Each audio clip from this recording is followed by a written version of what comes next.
अस्सलाम वालेकुम नाज़रीन, वेलकम टू द शो बात कारोबार की। मैं हूं आपकी मेज़बान नताशा हसीब। नाज़रीन, मार्केट के सेंटिमेंट्स आज के दिन हम देख रहे हैं एक पॉजिटिव डायरेक्शन में नजर आ रहे हैं। फाइनली एक जो स्टेट बैंक ऑफ पाकिस्तान के एक्ट की जो बात की जा रही थी कैबिनेट की जानिब से, वो अप्रूव हुआ बिल, जिसका इम्पैक्ट हम कह सकते हैं क्लैरिटी विटनेस करते हुए मार्केट के अंदर देखा गया। ओवरऑल लैकलस्टर बिहेवियर देखा जाता है, इन्वेस्टर्स की पार्टिसिपेशन कम देखी जाती है। हम कह सकते हैं कि मार्केट के अंदर एक अच्छी चेंज देखी जा रही है, लेकिन आने वाले दिनों में मजीद क्लैरिटी आने से ये मजीद जो है वो इन्वायरमेंट क्लियर हो सकती है, और वो जो इन्वेस्टर्स पार्टिसिपेशन है, वो जो एक कॉशियस स्टैंस या रिलक्टेंट बिहेवियर दिखाई दे रहा है, वो चेंज हो सकता है। उसके ऑपोजिट एक बिहेवियर देखा जा सकता है। फर्स्ट सेगमेंट की तरफ चलते हैं।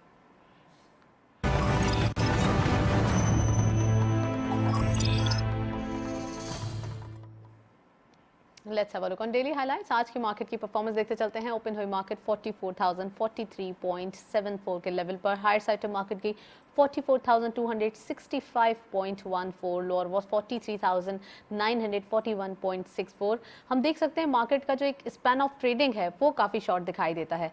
44,260.11 पे क्लोजर रहा। इट मीन्स के 216.37 का पॉजिटिव चेंज देखा गया। एक नॉर्मलाइजेशन देखी जा रही है, लेकिन फर्दर हम कह सकते हैं कि नॉर्मलाइजेशन हुई नहीं है अभी। करंटली मार्केट ने 271.11 मिलियन शेयर्स ट्रेड किए हैं। कल के मुकाबले में इजाफा देखा जाता है 127.70 का। एंड वैल्यू वाइज भी अच्छा काम होता हुआ आज मार्केट के अंदर दिखाई दिया है, 8.15 billion rupees. And volume leaders में all script being in green territory. Energy इस लिस्ट को लीड कर रहे हैं 0.58 के इजाफे के साथ। 6.89 पे क्लोजर। 47.42 मिलियन शेयर्स ट्रेड किए गए। WTL सेकंड स्कॉट पे 0.02 का इजाफा देखा गया। 2.05 पे क्लोजर रहा। 14.75 मिलियन शेयर्स ट्रेड किए गए। एंड लास्टली के इलेक्ट्रिक 0.16 का गेन। 3.42 पे क्लोजर। 13.55 का कारोबार रहा। ये था वॉल्यूम लीडर्स और मार्केट की करंट परफॉर्मेंस। आज हम देख रहे हैं अक्रॉस द बोर्ड बाइंग देखी जा रही है और डिफरेंट स्क्रिप्ट्स, डिफरेंट सेक्टर से पार्टिसिपेशन देखी गई है। नेक्स्ट सेगमेंट की तरफ चलते हैं।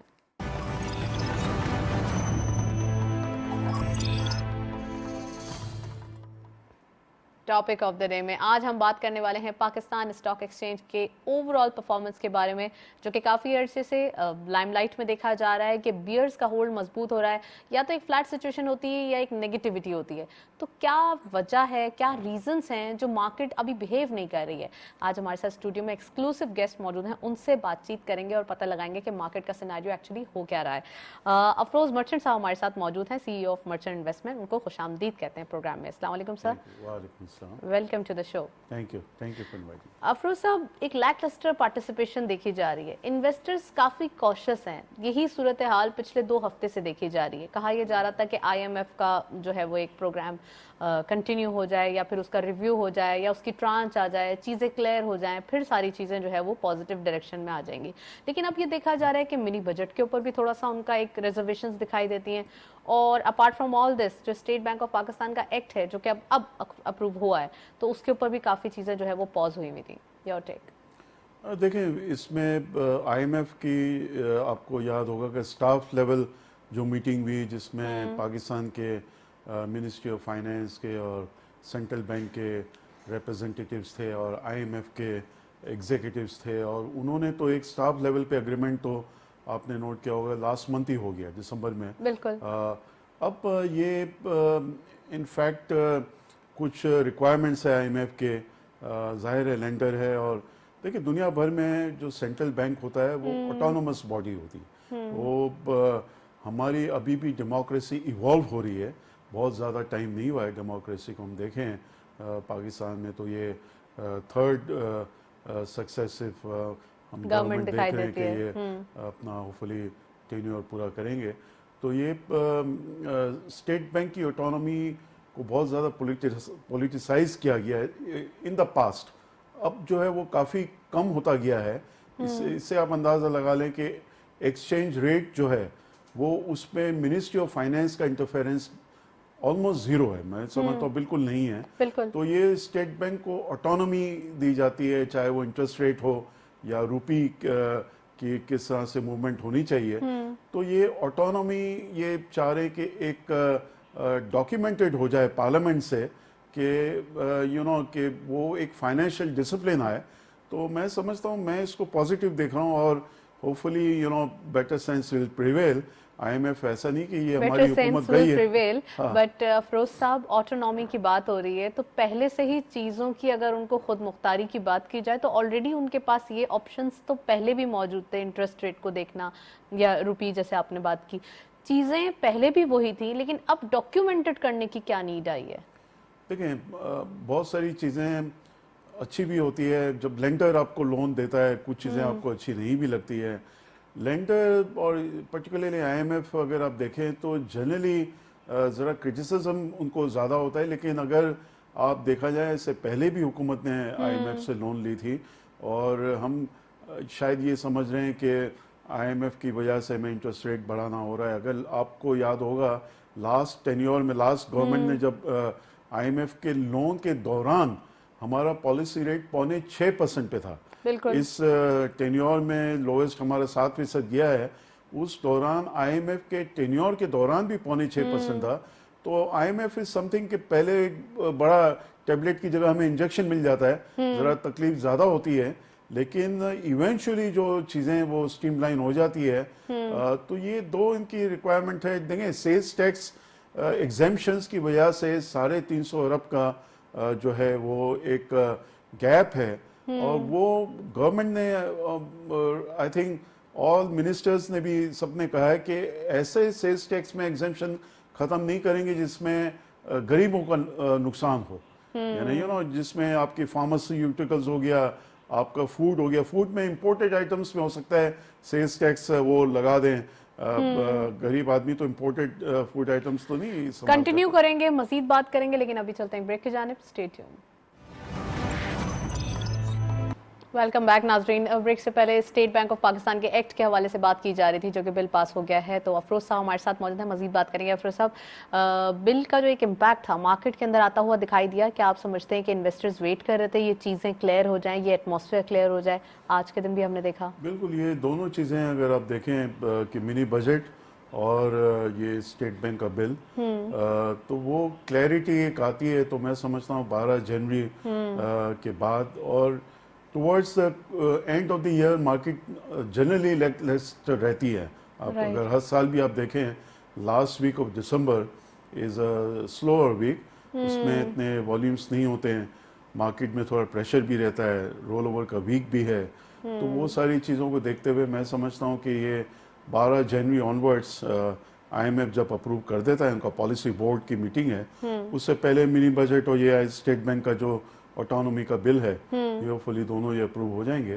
तो मार्केट में न्यू ईयर से भी जो एक्सपेक्टेड है फ्रंटियर मार्केट जो है अब तक नहीं आई है, वो पूरा साल का प्लान करती है। We just move to frontier market on December 1, तो एक महीना ही हुआ है हमें। तो वो नया साल जब शुरू होगा, तो अगर फ्रंटियर मार्केट फॉरेन फंड्स हमारे पास आना शुरू होते हैं, तो मैं समझता हूँ मार्केट में काफ़ी बेहतरी आएगी। राइट, मार्केट की बात हो रही है, तो अगर आज के दिन टॉप 10 लिस्ट देखी जाए स्क्रिप्ट्स वाइज, या फिर टॉप एडवांसेस की देखी जाए, तो यहाँ पर सारे स्क्रिप्ट्स पेनी स्टॉक्स दिखाई देते हैं, ना कि ब्लू चिप। तो क्या रीज़न है कि ब्लू चिप पार्टिसिपेशन नहीं देखी जा रही है? देखिए, इसमें दो तीन चीज़ें हैं। मैं समझता हूँ अगर ये काफ़ी टाइम से हो रहा है, ऐसा नहीं रिसेंटली हो रहा है कि आपके सेकेंड टियर स्टॉक्स या थर्ड टियर स्टॉक्स होते हैं, तो उसमें मैं समझता हूँ कि प्राइमरीली मैं एजुकेशन रीज़न कहूँगा कि अनफॉर्चुनेटली हमारे मुल्क में स्टैंडर्ड ऑफ एजुकेशन काफ़ी गिरा है, और उसमें जो फाइनेंशियल लिटरेसी जो कहना चाहिए वो तो ऑलमोस्ट ज़ीरो है। अगर आप किसी 10 इन्वेस्टर को यहाँ जमा करें और उनको पूछें कि भाई आपने कभी कोई कंपनी की फाइनेंशियल स्टेटमेंट पढ़ा है, एक आम 10 इन्वेस्टर की मैं बात कर रहा हूँ, तो 10 में से एक भी नहीं कहेगा कि उन्होंने फाइनेंशियल स्टेटमेंट पढ़ा है। तो financial literacy zero. Financial institution या फाइनेंशियल जो आपने कहा जो इदारे हैं, उनका अपना काम नहीं है कि वो अवेयरनेस या एजुकेट करें लोगों को, खासकर जो ब्रोकरेज हाउसेज हैं उनके रिसर्च बेस्ड जो एक टीम होती है, क्या वो एजुकेट नहीं करती लोगों को? देखें, इसमें दोनों का रेगुलेटर्स का भी है, इसमें जो इंस्टीट्यूट ऑफ फाइनेंशियल मार्केट्स की बनने की वजह ये है जो SECP ने बनाया है, अपेक्स रेगुलेटर ने बनाया है। मैंने तो अब रिसेंटली सजेस्ट भी किया था स्टॉक ब्रोकर्स फोरम कि IFM को चाहिए, and there are so many stock brokers जो फाइनेंशियल स्टेटमेंट पढ़ते हैं, सिर्फ पढ़ते नहीं, पढ़ते भी है, समझते भी है और इंटरप्रेट भी करते हैं। बिल्कुल। तो वो एवरी वीक ये हमारे जो इन्वेस्टर्स जिनको बेसिक टर्मिनोलॉजी आप पूछें कि भाई अगर किसी कंपनी का प्राइस अर्निंग्स मल्टीपल्स क्या है वो नहीं बता सकेंगे आपको। तो ये हर वीक मैं समझता हूँ कम से कम 1 से 2 सेशन फ्री ऑफ कॉस्ट होने चाहिए हमारे मुल्क में, ताकि लोग आए और हमारे जैसे वॉलंटियर्स अवेलेबल है, कि हम सेशंस लेने के लिए हम तैयार है। ये IFM को मैं समझता हूँ कि उनकी जिम्मेदारी ज़्यादा होती है, बिकॉज SECP ने ये SECP के तहत ही ये इदारा बना है। They are doing good job. लेकिन ये एक चीज़ मैं देख रहा हूँ, एवरी वीक एक अवेयरनेस सेशन होना चाहिए। ये मिसिंग है। वॉक इन रजिस्ट्रेशन करें, ऑडिटोरियम आपके पास है, 100 लोग की गुंजाइश है, आप 100 लोगों को आप ट्रेन करें किस तरह से फाइनेंशियल नंबर्स को पढ़े जाते हैं। तो वो अनबायस्ड एग्जैक्टली तो वो बहुत ज़्यादा ज़रूरी है कि ये ये सारी चीज़ें बताई जाए। मीडिया की भी काफ़ी जिम्मेदारी है। पाकिस्तान टेलीविज़न तो प्रोग्राम करते हैं रोज़ाना, एक डेडिकेटेड प्रोग्राम होता है, लेकिन आप मीडिया देखें तो अगर आज 50 से ज़्यादा मीडिया हाउसेज है कि इतने हमारे कैपिटल मार्केट में इतने प्रोग्राम्स नहीं होते हैं जितना होना चाहिए या बाहर के मुल्कों में होते हैं। तो मीडिया की भी जिम्मेदारी है अपार्ट फ्रॉम रेगुलेटर्स। राइट। और हमारी कोशिश होती है कि हम डेली बेसिस पे जो हमारे प्रोग्राम में सारी चीज़ें कवर कर सकें, स्टॉक मार्केट के हवाले से, इकोनॉमी के हवाले से, उनके नंबर्स के हवाले से, और जो ऑनगोइंग सिनेरियो देखा जा रहा है। तो हमारी कोशिश होती है अपने व्यूअर्स को तमाम इन्फॉर्मेशन जो है वो इंटेलेक्चुअल या हम कह सकते हैं बिल्कुल सही तौर पर जिम्मेदारी के साथ बताएं। अफरोज साहब, ये तो हुई मार्केट के हवाले से बात। मैं चाहूँगी इकोनॉमी के हवाले से बात की जाए।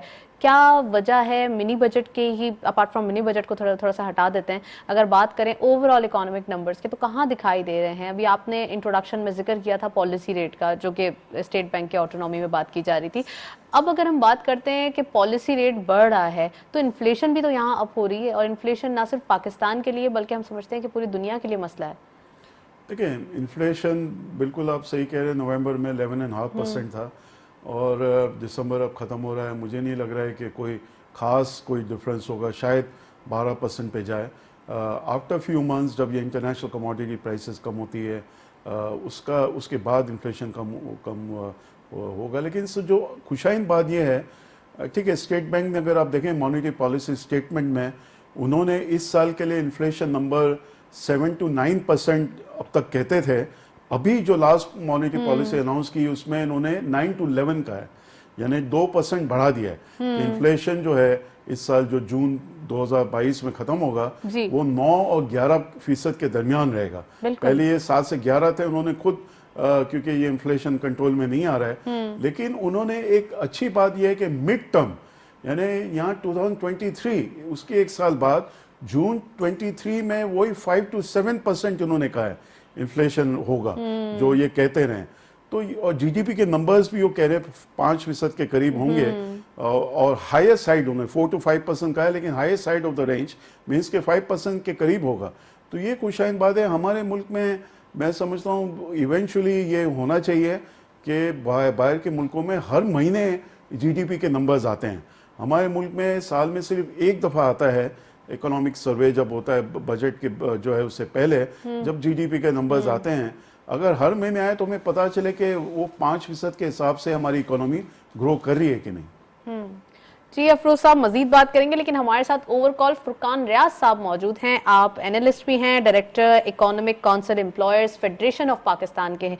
आप जो हैं वो डायरेक्टर हैं, उनको प्रोग्राम में खुशामदीद कहते हैं। अस्सलाम वालेकुम Furqan, welcome to the show. वालेकुम सलाम, थैंक यू।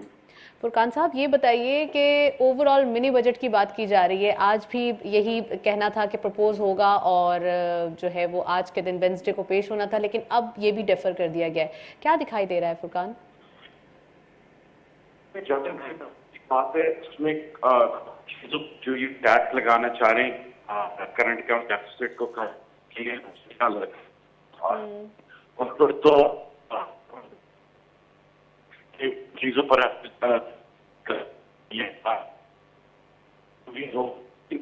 प्लांट और मशीनरी और उन टाइप की चीजें हैं रॉ मटेरियल। जी फुरकान, आपकी ऑडियो की प्रॉब्लम लग रही है, हम आपसे दोबारा कांटेक्ट करने की कोशिश करते हैं। अफरोज साहब हमारे साथ मौजूद हैं, मजीद बात करेंगे। अफरोज साहब, देखा ये जा रहा है कि मिनी बजट की बात की जा रही है चारों तरफ, और थोड़ा सा इसके ऊपर एक हम कह सकते हैं कि कुछ बात ऐसी भी है कि यहाँ पर एग्जेम्पशन के हवाले से कुछ हो रहा है कि टैक्स एग्जेम्पशंस होंगी, या ये कहा जा रहा है कि हो सकता है कि न्यू टैक्स इंप्लीमेंट किए जाएं। तो क्या दिखाई दे रहा है आपको, क्या एग्जेम्पशंस ज़्यादा हम होप कर सकते हैं, या फिर जो है वो ज़्यादा न्यू टैक्सेस की इम्प्लीमेंटेशन? देखिए, अब तक जो न्यूज़ आ रही है मीडिया में, और तो कोई नया टैक्स की तो कोई बातचीत नहीं हो रही है कि कोई नया टैक्स लगाया जाए जी।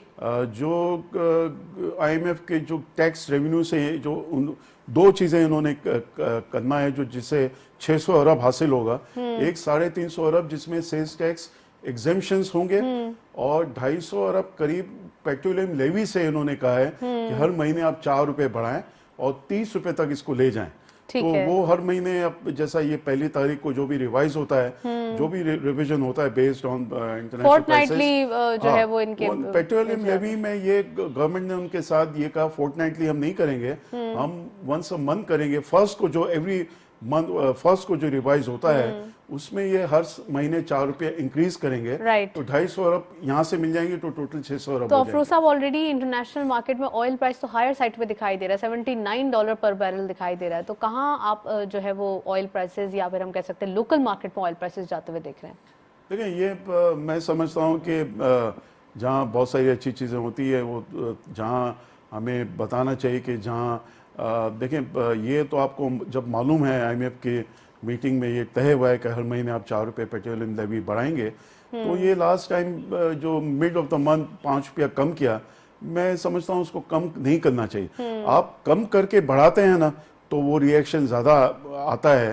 आप उसको मेंटेन रखें ताकि अब जो शायद बढ़ाना पड़े, अगर इंटरनेशनल प्राइसेस भी बढ़ी है और 4 रुपया ये भी बढ़ाना है, तो ये तो 8 से 10 रुपया इनको बढ़ाना पड़ेगा। तो that would be too much. तो मैं समझता हूँ जब इंटरनेशनल प्राइसेस गिरे, जब तक 30 रुपया पेट्रोलियम लेवी नहीं हो जाती है, इंटरनेशनल प्राइसेस गिरे, तो ये पास ऑन नहीं करना चाहिए। राइट। एक बार फिर फुरकान रियाज साहब हमारे साथ ओवर कॉल मौजूद है, उनको खुशामदीद कहते हैं। फुरकान, अस्सलाम वालेकुम। वालेकुम सलाम, आपको आवाज आ रही है? जी जी आ रही है। फुरकान, मिनी बजट के हवाले से बात की जा रही है, और ये कहा जा रहा है कि एग्जेम्पशन की बातें की जा रही है, जो मैं अफरोज साहब से अभी पूछ रही थी। आप प्लीज ये बता सकते हैं कि बजट के अंदर क्या एक्सपेक्टेशन है, मिनी बजट से क्या जो है वो मुराद है अभी इन्वेस्टर्स की? देखिए, मुझे जो सबसे वरीसम बात मिनी बजट में लग रही है वो ये है कि जो नॉन जीरो रेटेड सेक्टर्स हैं, मतलब एक्सपोर्ट के अलावा जो आपकी लोकल इंडस्ट्री है, उसकी सारी मशीनरी के ऊपर आपकी टैक्स स्लैब्स वापस लग रहे हैं। जो टैक्स एग्जेम्पशंस थी या इनकम टैक्स एग्जेम्पशंस थी अंडर 6 स्केड्यूल, वो अब वापस लगने जा रही हैं। तो इसमें आई थिंक देखें, एक्सपोर्ट, इसमें शायद एक्सपोर्ट इंडस्ट्री अभी भी एग्जाम्प्ट रहेगी, लेकिन ऑब्वियसली एक्सपोर्ट इंडस्ट्री कनेक्टेड है लोकल इंडस्ट्री से। लोकल इंडस्ट्री की कुछ चीज़ें एक्सपोर्ट इंडस्ट्री में यूज होती हैं। तो अगर हम इंडस्ट्रियलाइजेशन या इंडस्ट्रियल मशीनरी पर टैक्सेस और ड्यूटीज लगाएंगे, तो आई थिंक उससे नेगेटिव एक इमेज आएगा। जी, आपका थोड़ा सा करंट अकाउंट डेफिसिट टेम्पररी तो कंट्रोल हो जाएगा, लेकिन ये ग्रेटर इंडस्ट्रियलाइजेशन के लिए कोई अच्छी समटाइम्स अनपॉपुलर डिसीजंस लेना पड़ते हैं। फुरकान, हम देख रहे थे बीच में चीजें जो है वो आउट ऑफ कंट्रोल हो रही थी, चैलेंजेस बढ़ रहे थे, लेकिन जब हमने पॉलिसी रेट को थोड़ा सा एनहांस किया और थोड़ी सी चीजें कंट्रोल हुई, तो अब हम देख रहे हैं कि इन्फ्लेशन भी कंट्रोल हो रही है, या करंट अकाउंट डेफिसिट की बात की आपने। इसी तरीके से अगर हम एग्जेम्पशंस ही देते रहे या सब्सिडाइज करते रहे, तो इदारे खुद मुख्तार होने चाहिए ना, चीज़ों को ज़रा अपने बल पे कुछ करना चाहिए। अगर आप सब्सिडाइज करते रहेंगे तो वो आदत हो जाती है सब्सिडी लेने की। ये हमारी कंडीशन आईएमएफ की जानिब से भी है। देखिए, ये मैं जहाँ तक एक्सपोर्ट इंडस्ट्री की अगर बात कर लूँ, तो जो एग्जेम्पशंस की हम बात करते हैं या सब्सिडी की हम बात करते हैं, तो जहाँ तक टेक्सटाइल एक्सपोर्टर्स की बात है, हम एग्जेम्पशन नहीं चाहते, ना हम सब्सिडी चाहते। हम कह रहे हैं जो हमारे रीजनल कंपेटिटर्स हैं, चाहे वो बांग्लादेश हो, चाहे वो इंडिया हो, चाहे श्रीलंका हो, इधर जो गैस की टैरिफ होती है या बिजली की टैरिफ होती है, कैप्टिव की टैरिफ होती है, हमें उनके साथ ही compete करना है इंटरनेशनल मार्केट में। तो हमारे टैरिफ भी उनके साथ या उनके मध्य मुकाबल होने चाहिए। ठीक है, उसमें कुछ गवर्नमेंट के साइड से भी चीजें होनी चाहिए। फॉर एग्जाम्पल, अगर कराची अभी इस वक्त इंडस्ट्री एक्सपोर्ट और non export, captive non captive को अगर मैं मिला लेता हूं तो 400 MMCF हमें गैस चाहिए। 100 MMCF की शॉर्टेज इस वक्त है, जिसकी वजह से SSGC ने रोटेशनल एक गैस हॉलिडे अनाउंस की है कि एक एरिया में इस दिन हॉलिडे होगी, इस दिन दूसरे एरिया में होगी, तो इससे कुछ तो शॉर्टेज कवर हो जाएगी। लेकिन इधर कोई डोमेस्टिक सेक्टर की बात नहीं कर रहा। मैं समझता हूँ कि इस गवर्नमेंट की ऑब्वियसली प्रायोरिटी जो निचला तबका है हमारी सोसाइटी का, उसका भी है, लेकिन जो डोमेस्टिक सेक्टर में लाइन लॉसेज होते हैं या जो लॉसेज होती हैं, उसकी तो कोई बात ही नहीं कर रहा इस वक्त। तकरीबन 30% जो गैस कंजम्पशन है इस वक्त, सिस्टम गैस की मैं बात कर रहा हूँ, LNG की नहीं, वो तकरीबन सारा डोमेस्टिक सेक्टर में यूज हो रहा है। और इवन जो हमारी LNG है इस वक्त जो हम ले रहे हैं, हम कैपेसिटी तो तकरीबन 1200 की है और हम 900 पर खड़े हुए हैं। तो अगर ये पूरी हो जाती तो आई डोंट थिंक कोई गैस हॉलिडे या इस तरह का इशू हुआ था। दूसरी बात ये, हमें एक कंसिस्टेंसी की बात करनी चाहिए। आज SNGPL के लिए, एक्सपोर्टर्स के लिए हम रेट अगर $6.5 से $9 कर रहे हैं और गवर्नमेंट उस पर अग्री कर रही है ऑन द बेसिस के मिल वाले अपने पिटिशंस और कोर्ट के स्टेज वापस ले ले, तो आज सिंध में SSGC जो है, अगर आप यहाँ नया यूनिट एक्सपोर्ट के लिए या नॉन एक्सपोर्ट के लिए लगाने जा रहे हैं, तो आपका RLNG टैरिफ जो है वो तकरीबन $15-16 है, वेयरएज पंजाब में तकरीबन $9 है एक्सपोर्टर्स के लिए। तो ये जो डिस्पैरिटी है इसको भी खत्म करने इसको भी की जरूरत कंट्रोल है। करने की जरूरत है। फुरकान, अच्छा टेक्सटाइल पॉलिसी की बात करते हैं, ये अप्रूव हुई है, कितना फायदा हुआ है टेक्सटाइल? देखिए, टेक्सटाइल पॉलिसी अभी अप्रूव नहीं हुई है, वो डिफर हो गई है, वो ECC के मरहले से अभी तक वापस कैबिनेट में इस वजह से नहीं आई है। लेकिन अपैरल पॉलिसी की बातचीत तो हो रही है, उससे काफी हद तक हमें एक्सपेक्टेशंस तो है ना? एक्सपेक्टेशंस तो बिल्कुल हैं, लेकिन उसमें जो सबसे बड़ा इस वक्त रुकावट आ गई है वो बेसिकली 2 मिनिस्ट्रीज की तरफ से है। वो है मिनिस्ट्री ऑफ एनर्जी और वो है फाइनेंस, और वो है बेसिकली जो सब्सिडाइज या रीजनली कंपेटिटिव टैरिफ है। फाइनेंस डिवीजन ने उसकी अलॉटमेंट करनी है उस सब्सिडी की, और ऑब्वियसली फिर वो एनर्जी को देगा और एनर्जी वो एंड कंज्यूमर को देगी। तो उसकी जब तक क्लैरिटी नहीं आती, वो आई थिंक सबसे बड़ा इशू होगा टेक्सटाइल पॉलिसी का। फुरकान, आप हमारे साथ कॉल पे ही रहिएगा। अफरोज साहब को मैं गुफ्तगू में शामिल करना चाहूंगी। अफरोज साहब, टेक्सटाइल पॉलिसी की बात की मैंने, तो फुरकान ये कह रहे हैं अभी थोड़ा सा डेफर्ड हो गई है और चीज़ें जो हैं वो अभी बैलेंस नहीं हो रही हैं। तो आप समझते हैं कि कब तक एक्सपेक्टेड है, और टेक्सटाइल पॉलिसी के आने के बाद जो कि ओवरऑल इसकी एक्सपोर्ट के नंबर्स का अंदाज़ा लगाया जा रहा है कि $20 बिलियन ईयर एंड में जो है वो हम एक्सपेक्ट कर रहे हैं सिर्फ स्पेसिफिक टेक्सटाइल सेक्टर का। इतना तो हमारा IMF का जो एक $6 बिलियन का तो एक हमारा प्रोग्राम होता है। आप समझते हैं कि कितना इंपॉर्टेंट होगा अगर ये चीज़ें बेहतर हो जाएं? तो मैं समझता हूँ, देखिए, जो हमारे करंट अकाउंट डेफिसिट में आई थिंक ज़्यादा इम्पैक्ट आता अगर टेक्सटाइल की एक्सपोर्ट्स नहीं इंक्रीज होती, जो $12-13 बिलियन पे कई सालों से रुकी हुई थी, और $20 बिलियन ये एक्सपेक्ट करे, 20 नहीं तो $18 बिलियन होपफुली ये हो जाएगा। तो मैं समझता हूँ इनको benefit why it is not only कि आप सिर्फ वैल्यू में एक्सपोर्ट्स की फिगर इंक्रीज हुई है, बिकॉज दुनिया भर में कमोडिटी की प्राइसेस बढ़ी है, तो आपका ऑटोमेटिकली एक्सपोर्ट्स आपका बढ़ेगा, लेकिन क्वांटिटी में भी इजाफा हुआ है। तो सिर्फ डॉलर्स में इजाफा नहीं हुआ है, लेकिन क्वांटिटी में भी हुआ है।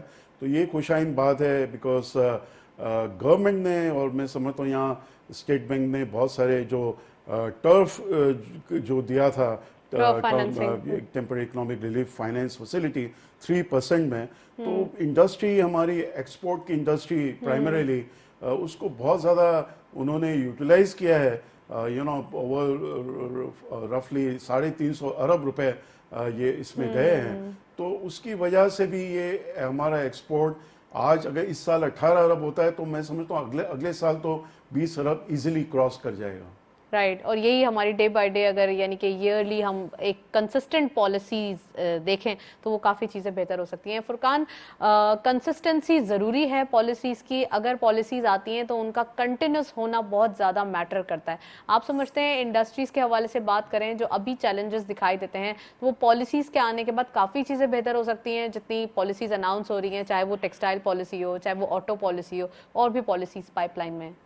देखिए, आई थिंक पॉलिसीज की कंसिस्टेंट होना जरूरी है। अब फॉर एग्जांपल यहाँ गवर्नमेंट को 2 साल बाकी रह गए हैं, last year obviously election year होता है, तो अगर हम कोई लॉन्ग टर्म प्लानिंग करेंगे जैसे हमारे नेबर्स करते हैं, बजाय 5 ईयर की पॉलिसी की हम कोई 10-15 साल की पॉलिसी पर जाएं और उसको कोई तरीके से लेजिस्लेट कर लॉ का हिस्सा बना लें, तो आई थिंक ज्यादा बेनिफिट होगा बजाय इसके कि हम शॉर्ट टर्म प्लानिंग करें। अफरोज साहब ने बात की थी टर्फ की।